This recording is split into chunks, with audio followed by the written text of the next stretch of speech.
475 conspirateurs reconnaissant l'homme à la cape noire comme étant le regretté général Philippe, un élan de conscience frappa l'esprit de Lumian, traversant les ténèbres. Il a relié divers points et réévalué des détails qu'il avait auparavant jugés exagérés. Plus tôt, Lumian avait interrogé Gardner Martin sur son soutien à Hugues Artois, le porte-parole de nombreux dieux maléfiques. Martin affirmait qu'il était bien conscient de la nature d'Artois et des forces sinistres qui le soutenaient. Martin a soutenu Artois au Parlement avec la conviction qu'il apporterait à plusieurs reprises des calamités au quartier du marché, obligeant les citoyens et les travailleurs à se rallier derrière l'ordre de la croix de fer et de sang, se préparant ainsi à un futur renversement du gouvernement. Jusqu'à aujourd'hui, Lumian avait accepté ce raisonnement en surface. Même si Martin n'avait pas révélé toute la vérité, il en avait dévoilé une fraction. Cependant, il apparaissait désormais que 90% de la déclaration de Martin était une fabrication. Hugues Artois avait été formé par feu le général Philippe et poussé dans la politique. Gardner Martin avait clairement établi depuis longtemps une relation de coopération avec le général Philippe. Son soutien à Hugues Artois n'était pas simplement un exploit opportuniste. Au contraire, il avait été étroitement impliqué dans le plan dès le début. De même, le général Philippe, ayant feint sa mort et s'est écarté de son destin prévu, a utilisé l'organisation caritative Dreamseeker pour financer les peintres et autres dons maléfiques de Dieu. Simultanément, il rejoint les Carbonari, fomentant des émeutes et des rébellions. Lumian ne trouva pas cela entièrement surprenant, mais le lien avec Gardner Martin et l'ordre de la croix de fer et de sang ajoutait une couche intrigante aux détails. Au moment où le rituel de l'auberge commença officiellement, Lumian avait déjà compris l'essence de cette conspiration. Pourtant, certaines explications semblaient un peu forcées. Par exemple, comment Meyer Maipou, après avoir quitté la Bliss Society frustré et retourné dans le quartier du marché pour faire ses preuves, avait-il réussi à contacter les peintres ou les dieux maléfiques chargés de planifier le rituel de l'auberge? Une explication plausible était que Susanna, alors qu'elle était encore grande prêtresse de la Bliss Society, avait établi des liens avec d'autres cultes avant sa disparition. En tant qu'amant de Maipou Meyer et membre crucial de la Bliss Society, il aurait dû avoir des contacts. Cependant, en y regardant de plus près, cela semblait un peu artificiel. Maipou Meyer entretenait-il vraiment de bonnes relations avec les croyants d'autres dieux maléfiques? Solliciterait-il naturellement leur aide lorsqu'il ferait face à des défis pour faire ses preuves? Malgré la connaissance de Maipou Meyer d'un ange enfermé dans le corps de Lumian, il ne pouvait pas imaginer exploiter cette information au-delà d'offrir des sacrifices. À moins que l'arbre mère du désir n'accorde directement une révélation, pourquoi le destinataire, ayant potentiellement reçu une révélation divine, ne l'afficherait-il pas?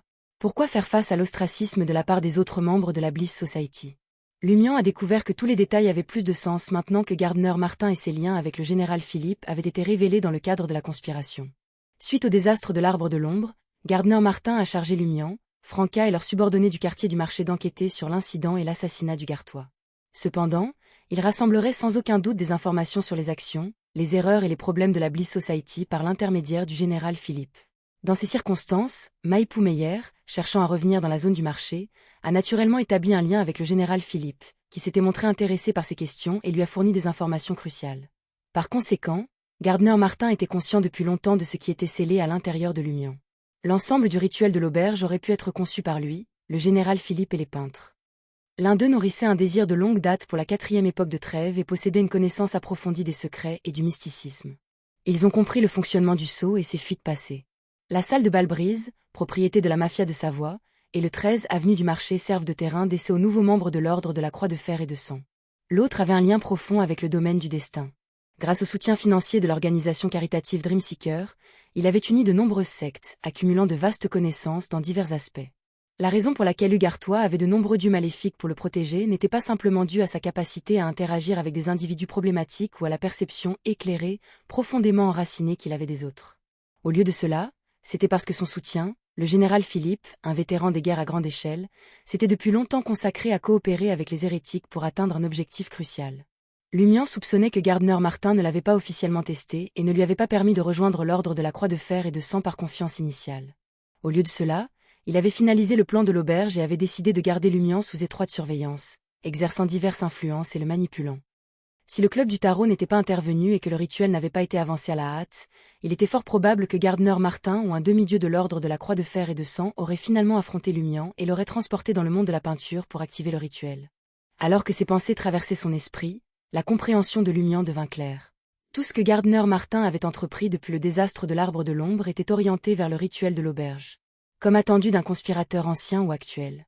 Lumian soupira sincèrement. Certes, Gardner Martin n'était peut-être pas au courant de l'aura résiduelle de l'empereur de sang à l'statue d'or que portait Lumian, mais il nourrissait probablement des soupçons. Cependant, il ne parvenait pas à comprendre le problème principal. Après tout, Il savait qu'un ange était enfermé dans le corps de Lumian-Li, une anomalie ambulante qui ne manquerait pas d'attirer l'attention. Quant à savoir si Gardner Martin était au courant de l'existence d'une autre organisation qui le soutenait, lui et Franca, Lumian pensait que Martin avait senti que quelque chose n'allait pas, mais les détails précis restaient insaisissables. Même Maipu Meyer, absent du rituel de l'arbre de l'ombre, n'était pas au courant des événements survenus à cette époque. Lumian a fait signe à Jenna de cesser la magie du miroir pour échapper à la détection de Gardner Martin et du général Philippe. Pendant ce temps, il réfléchissait. Pourquoi l'ordre de la Croix de Fer et de Sang convoitait-il si intensément la 4e époque de trêve, en allant si loin dans sa préparation? Quel est leur objectif ultime? Si je n'étais pas arrivé à Trêve, si je n'avais pas séjourné à l'auberge du Coq Doré et attiré l'esprit de l'arbre déchu Susanna Matisse, quel aurait été le plan initial de l'ordre de la Croix de Fer et de Sang et des différents cultes? Comment comptait-il contourner le sceau et déverrouiller la porte de la 4e époque de Trêve? Alors que ces dernières questions faisaient surface, Lumian se souvint de quelque chose.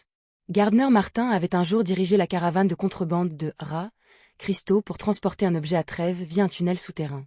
Cet objet a activé le monde miroir spécial caché sous terre.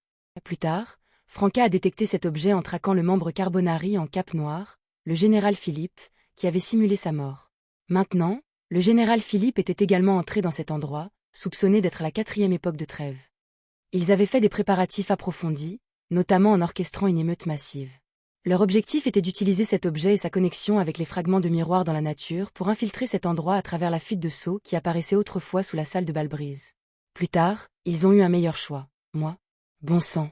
Les propos de Gardner Martin sur les raisons pour lesquelles il a soutenu l'élection du Gartois au Parlement étaient pour l'essentiel vrais. Il avait besoin d'une telle personne pour susciter la colère du public dans le quartier du marché, non pas pour renverser le gouvernement, mais pour satisfaire le rituel. Et pousser les méchants au pouvoir tout en se faisant passer pour le chef de la résistance. Il est à la fois l'antagoniste et le protagoniste. Il extrait véritablement la valeur de tous les gens du quartier du marché. Lumian a renoué avec le nom de séquence « Conspiré » par l'intermédiaire de Gardner Martin. À ce moment-là, Jenna a compris le sens de Lumian et a interrompu la magie du miroir. Gardner Martin a souri et a dit « C'est bien vous, Philippe.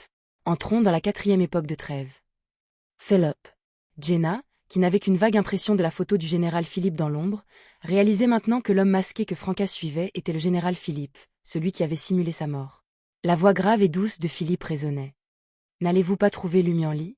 S'il devient votre fidèle subordonné et rejoint votre équipe, vous pouvez immédiatement terminer le rituel, consommer la potion et devenir un demi-dieu. » Gardner Martin soupira et répondit « Je trouve ça dommage aussi. Un ange est scellé en lui, et lui seul constitue une équipe.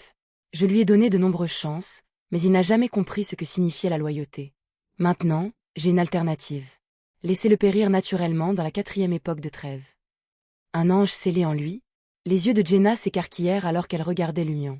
Lumian sourit et se moqua des paroles de Gardner Martin. « Je serais idiot de te croire. La personne qui complote pour m'utiliser depuis le début parle de loyauté et de pitié. » Juste au moment où Gardner Martin et le général Philippe se retournaient pour se diriger vers la magnifique ville, deux personnages émergèrent d'un fragment de miroir dans la nature sauvage voisine. C'était Franca, vêtue d'un chemisier, d'une culotte beige et blanche, d'un petit manteau marron foncé et de bottes en cuir noir, ainsi qu'Anthony Reed, vêtu de vert militaire. Franca a scanné les environs et a repéré Gardner Martin, enveloppé dans une armure complète en argent avec sa visière relevée. Le regard d'Anthony Reed s'est fixé sur le visage du général Philippe, avec un renflement proéminent sur son nez. Les 8 yeux se rencontrèrent et l'air se figea momentanément. La silhouette du comte Pouffet se matérialisa à l'orée du désert, devant les briques de pierre noire pâle. Regardant le géant enveloppé de tempêtes, d'éclairs, de flammes et de fumée, mesurant des dizaines de mètres de haut, il a sprinté avec l'expression fanatique d'un agneau sacrificiel. C'était Vermonda Sauron, qui avait perdu le contrôle et était entré dans la clandestinité. L'ancien archange, le conquérant, qui était très proche du trône d'une divinité.